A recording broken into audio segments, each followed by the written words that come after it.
My name is Jenny. I'm 51 years old and I had a stroke. I came home from a long shift. I'm a registered nurse. Went to bed around 10 o'clock in the morning. And I don't usually sleep for very long.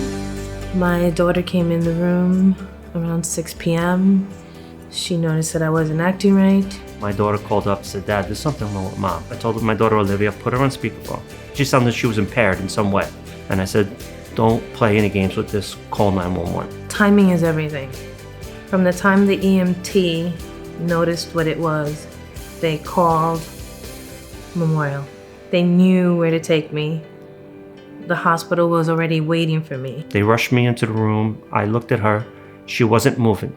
I gave her a kiss. I told her I loved her. And her eyes were following me. They told me the procedure would be somewhere around an hour.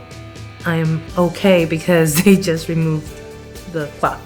48 hours after the procedure, she was in the car on the way home. I'm walking, I'm talking. I can still go to my job. Yeah, it's a miracle.